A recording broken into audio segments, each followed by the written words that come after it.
right now. Eh? How soon after divorce should you remarry? Well, I think the answer is 12 talk to your months. pastor. Okay. Thank you, guys. Yeah, I think we'll. Yeah. Thanks, ma'am. Yeah. All right.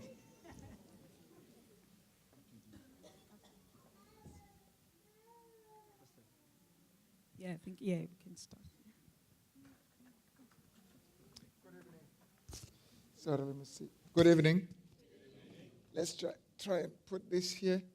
We want to talk about, on Wednesday, I'm going to give you the central thought for today's prison. In other words, whatever we're going to say, we'll just be expounding on this idea. On Wednesday, the attempt was to portray or to actually emphasize the fact that we are defined by the relationship we have with God, not the relationship we have with each other. The relationships we enter into, besides that of God, are temporal. So they can't define you. Because if my wife today defines herself as a pastor's wife, and then when I die, who is she? She used to be a wife belonging to a pastor who's late. Other relationships are secondary. The primary relationship is the one we have with God. And from there, we can relate to the passing relationships. In other words, we are founded in that relationship. It defines us. We worship God. We never worship each other because you cannot worship that which was at one stage or which at one stage did not exist. You want to worship that which has always been existing. That is your God. That first person you saw in the context of Adam and Eve when you opened your eyes was there before you were there. He'll always be there even when you're not there. When you wake up one day after resurrection, you will see him. So basically that then should be your focus, and the rest is how you can then enter into other relationships. And we made a very rough statement for those who are not here. And we'll continue talking about that tomorrow. And that is, we don't really need each other. But you don't want to say it. It doesn't sound right. I don't need you. It's like you're fighting. But why are you fighting? We don't have to say that, but you just live your life to show that you are an individual. You have ideas. You have opinions. You have suggestions. You have input. You have aspirations. You want to develop your life. And it doesn't have to be selfish. You can also be there to help the other person develop his life or her life. This way you want to go. I remember when I was doing my research, my wife would come with a book and say, I saw this book. There's this book that I saw. I think it will help you in your research. It's me, but she finds joy in helping me achieve that which I want to achieve, which is so important to me. So that's what I do. I'm not saying you just close your own and say, I'm just developing myself, leave me alone. We work with each other. We help each other to achieve the goals and the purposes God has for our lives. And yesterday's main thought basically was, who remembers what was yesterday's main thought? We said a lot of things, but all those lot of things were converging on one point. You know what was that? About life. Live life now. And that heaven begins now. And that song that was sung, your tomorrow must begin today. To a great extent. I can't remember all the lyrics. Your tomorrow begins today. Your heaven, I'm not saying there's no heaven, but I'm just saying the fact of the reality of heaven should be seen in the lives we live today. I can convince my friends that I'm going to heaven, and they may want to go there if they love seeing what I'm portraying today. But if you say, one day, Pastor, one day, I'll be married and I'll be happy. What if you die before that day? So you never lived. And that's one of the reasons why we are afraid to die. It is because we have this feeling that I never lived. And so today, what we want to share with you is, when it comes to parenting, and this is going to be very important, because we're not going to say many things, but if we just agree on this one, then you can expound, you can use it as a theoretical framework to understand the subject of parenting. What we want to share with you this evening is that parenting is not so much what you do, it's who you are. At the end of the day, you can only parent through your own character. So you can attend a seminar, do this, do that. But if you are not what you are doing, it will not last. You see, you cannot fake parenting because it's 24/7. You can't pretend to be a good parent. You either are a good person or not. And a good person will be a good parent. When you parent, you are actually explaining the theories that undergird your own character. You are actually saying to your children, this is why I'm like this. Now, if they don't like that, they will not become what you want them to be because they don't want to be like you. So parenting says this is, we have a say in my language. When your child does something very, very wrong, misbehaves, your question is, let me say it in my language first, because all of us want to go to heaven. You might as well get used to the language. So the question would be, Gubani owake wambona esenza lento apha ekhaya? Who have you ever seen doing what you have done here in this home? That's the question. So your child misbehaves. Have you ever seen me do that? In other words, parenting is basically saying, look at me. Look at me. And those of you who have teenagers and you are driving, whenever you are driving, you are telling your child how to drive. He's going to drive just like you do. And if you want to know how you drive, look at how your child drives. And some of you are laughing because you know. They observe and they do exactly what you do. So parenting, therefore, can never be divorced from who you are. It is always a way of saying this is who you should be. But of course, remember, if we have trained our children very well, they can choose not to be what we are. Still their choice. And when they choose not to be what you are, then you have trained them well because they know how to choose.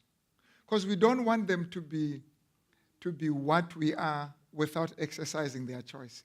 Because when they choose to be what we are, then it's their choice. They can't blame me. They chose. When they face difficulties, they can't say, Daddy, you can't daddy me here. You chose.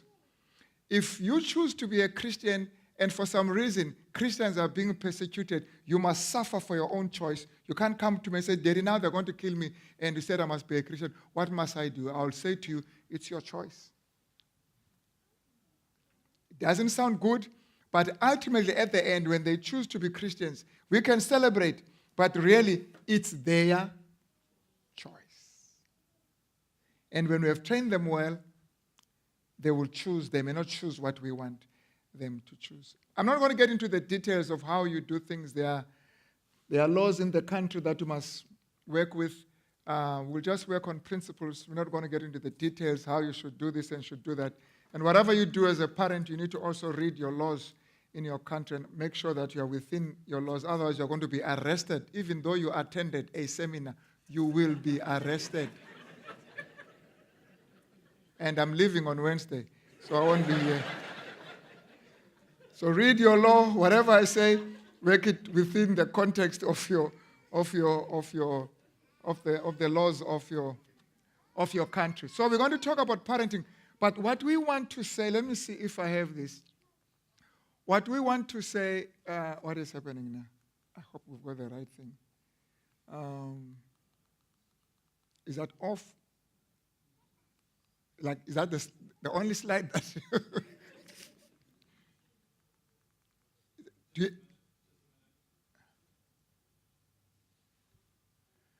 Now, I just want to share with you for the next few moments the gravity, the importance of bringing up children.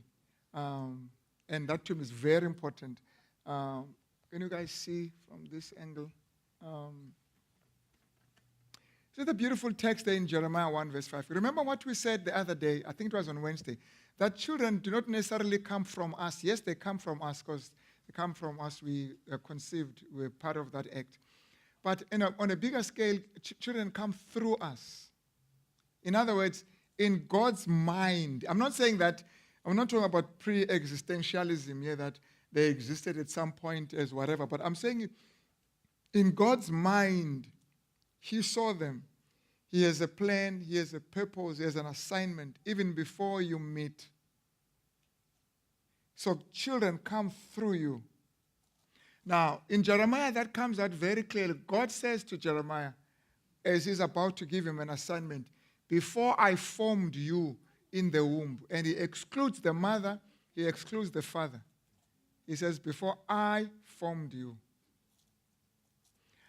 I knew you after I formed you. Before I formed you. Before you were born, I sanctified and ordained you as a prophet. Before you were born. Now, I promise you that if you carry that child there on that first day in hospital and you carry that bundle of humanity, you want to be able to say, Lord, what do I have here? What's the mission? And that's basically what Samson's parents asked God. Before he was even there, he says, what will be the boy's rule of life and his mission? Other versions says, what will be the mission of the church? How should we bring him up? How should we rear him? How should we parent this child? What will be his mission? Here. Sometimes we celebrate our children's birthday, but really there's a purpose before the day of birth. And that is what should be celebrated, not the day, but the purpose. And one of the reasons why birthdays have become a purpose, it is because some of us achieve as we are born. That's an achievement. That's the only achievement we have, is to be born. And that's why we have to celebrate. Now, that's a Western thing. Now, I'm an African. I don't understand all of this. It's a Western thing, and I'm not critiquing you. You grow up in it. It's fine. Celebrate that you were born. It's not an achievement. It's not something you can be proud of. You don't even have a certificate. The certificate is that you were born, but it's not like you wrote an exam. Oh, let me say that again. The birth certificate is not an exam that you wrote. It just says that you were born on this day. It had nothing to do with you. You were born. You can't therefore go around and say, you can't even take that and include it in your CV. Was born. As if you did something. I was born. Oh, he was born. Let's employ him. He was born. Now, I'm not saying to be born is a bad thing. I'm saying sometimes you put so much on the date rather than put so much on this before. On the before. Before you were born. Before you were born. I had a mission for you. Now, as parents, our greatest responsibility, I wish I could say this with the loudest voice I can afford. Our greatest responsibility is to channel our children and direct them towards that mission that has brought them into being. Our children are missionaries. But the mission is bigger than them. It shapes them. It regulates them. It gives meaning to their life. But here's the thing. When God has a mission, He looks for missionaries. But sometimes missionaries are not faithful to His mission. But God can do away with missionaries. But His mission, you see, missionaries can be replaced. Others can come and fulfill what God wants. If we can manage to do that with our children, just let them know that life is not a carnival. You're not just here to eat, grazing from morning to evening. That's not the purpose of life. There's something bigger. You're eating to live. You not live to eat. There's something bigger, my child, than eating. You are eating to achieve a purpose. Eating is not your purpose. Now, we have to direct our prayerfully in contact with God towards a realization of God's dream, of God's purpose. Of course, you know the story of Samson. Samson, when he became of age, he chose, as if he didn't attend this seminar, that's why. He met a woman and he says, she pleases me, so I'm going to marry. How do you think like that? She pleases me. Now, the parents are saying, don't you have women here in Israel? Why would you marry Philistines? She pleases me. Oh, come on. We're not asking you whether she's pleasing you or not. We're just asking, give us reason. Let's talk here. Let's reason. Why are you marrying a Philistine? She pleases me. But that's not the question. We're not asking that. That's for you. That whole thing of pleasing is for you. Just let's talk now. That feeling is for you. Why are you marrying the Philistine? Give us reasons. No, she pleases me. So is that so? Is that what you do? Is that how you want to live your life? You do whatever pleases you? No, you are a murderer. You are a criminal. You see, criminals do what pleases them. It pleases me to kill you, so I kill you. But you can't work like that. There are certain things you cannot do even if it pleases you. But for you to just stand there and be so proud, it pleases me, therefore I'm going to do it. No, you can't do that. You know, you start thinking like that, you're going to be in trouble. You will sabotage your own life. You'll be a terrorist to your own self. You will terrorize your own self. And that's what happens at the end of Samson's life. There with Delilah. And the name Delilah is consumer. But what is he doing with consumers? Consumers are there to consume. That's Delilah's mission, is to consume. But he doesn't need to be a commodity to be consumed. But he chose to be consumed, and he was consumed. Because he had lived by this dictum that I can do what pleases me. So even though he knew that I'm going to die here, and the woman kept saying, you must show me, you must show me. He says, listen, I'm getting tired now, because he always pleases himself. So when he's tired, so he needs to please himself. Then he says, this is the wisdom, this is the secret. And then he dies. It's a beautiful story, but we're not talking about that. And then he dies simply because he lives, well, of course, not there. Some of you are saying, this South African Jesuit. He doesn't die there at the moment. He dies later, but it started today, and he was buried the following day. Or not necessarily the following day, but later on. But that's what happens. Beloved, if we get this thought, if we get this idea here, then we're good to go. It is a heavy responsibility to be a parent, but it comes back. Now, if you want to guide your child into being a missionary, the question is, are you a missionary? What's your mission? Wena, what's your mission? When I say Wena, at least you know one language. I mean you. What's your mission? Wena, you. What's your mission? If you are not even clear about your own mission, how are you going to guide this one to fulfill a mission? You've got to be convinced about your own mission. And then that's why it was important for us to start with what we started with on Wednesday. That's why it begins. We don't want to have parents who are still looking for themselves, because you're not going to be able to find your children. If you are busy looking for yourself, there's no way you'll have time for your children. Because you will think as they grow, their growth, their achievement is part of you finding yourself. No, it can't be. All right, so if that is true, and we've made that point, that parenting is the most important task that God has ever given to humanity, and it is something, it is a sacred responsibility. And we have already indicated that it doesn't mean that your children will definitely and guaranteed will be what you want them to be. Even God, with Adam and Eve, if you want to use the word failed, then you can say he failed. But we know that God is a good parent. And the good parent is one who allows the children to grow and mature and exercise their choice. And God does that. So there will be those who may choose to go that way. Others will choose to go that way. But as a parent, you don't just say, choose wherever you want to go. You are there to guide, influence, do the best you can, pray, show, do whatever you can. And the word is discipline. All right? There's a statement from Adventist homepage there, and it says, one well-ordered, well-disciplined family tells more in behalf of Christianity than all the sermons that can be preached. And this is for pastors and elders, and some of us who are preachers. We can do well in doing the exegesis, but the greatest exegesis is seen in the character, is reflected in the character of your children. If I stand here as a father and I'm preaching a powerful sermon, that sermon will actually be enhanced by the life that the congregation see in my children and in my wife. I mean, there are preachers who are not dynamic, who are not powerful. But you just look at the way their family behaves. You just feel like, I want to listen to him. I might actually get to know why the family is like that. And for some reason, they become powerful. They become dynamic. Because as they stand there before you, they are standing with their children. They are standing with their family. So they are ministering to you also through their family as well. So that's why it's nice for us to come from South Africa. You don't even see our children. And we stand here and we talk. You start trying to help the pastor, the local church pastor, give him a break because you're always analyzing him and his family. But you don't know us. We are here. We smile for the camera. But after that, we're gone. You won't see us.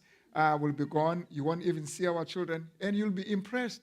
But let me promise you, it is when I stay there. It is when you visit me in my home. It is when you see me at the robot traffic lights there. And they say, look at the pastor. He's fighting with the wife. I mean, that all together helps me preach the powerful sermon. My family, the way we relate together. And you are. Bible really is very clear. If someone is not very good with his family, run away. Don't have him as your leader.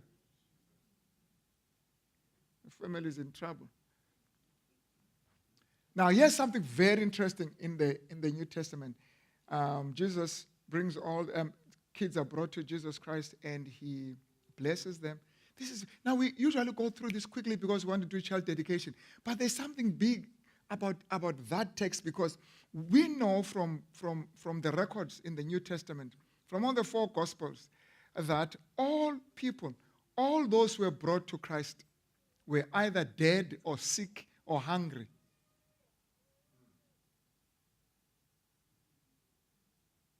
Christ interposed. He got involved and engaged and got involved in their lives to reverse the process. Death, hunger, sickness, and every other ailments that they had. Oh, by the way, talking about death and the purpose of life, I usually make the point that if people, when they die, go to heaven. Now, this is an evangelist coming out of me now. If people, when people die, go to heaven, then we should not heal them. We should not take them to the hospital, because then we are actually denying them of the privilege of going to heaven. You see, Jesus was never so much obsessed with taking people to heaven, so much that even those who were dead, he raised them up, says, you're not going anywhere, you're coming back here. And it's,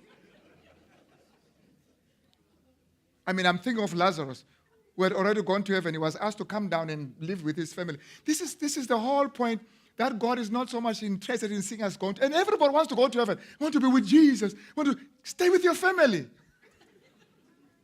Running away from your family in the name of Jesus. So, but what does he do with children? What does he do with children? He blesses them. There was no sickness. He blesses them. They were not ill. They were not hungry. He blesses them. But in that context, they had fathers, if you please, were asking him about reasons for divorce.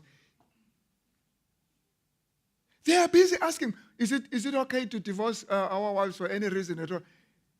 And for some reason, it looks like the mothers had, there's hot discussion there about divorce. It looks like our husbands are looking for an escape route here to divorce us. And so I said, can you please bless these children? It looks like they're going to be in trouble here. With this whole discussion on divorce, can you just bless these children? And Jesus blesses them. And that's amazing. And it would appear as if Jesus could see the mission. He knew that for these children to be able to embrace that mission, they need a head start. And that head start is that of blessings. And this whole thing of curses is big in Africa. Generational curses. I've been cursed. My father was cursed. My great-great-father was cursed. It is serious. And so there Jesus was changing, was actually turning the whole curse, if you please, and giving those kids a blessed start, a head start of blessings, so that they can be able to be what he wants them to be. We have that privilege also to bring our children to God. but you can't bring them to God if you have not been to God yourself. If you only saw your wife and ran with her, you've never been to God, you're not bringing anyone to God.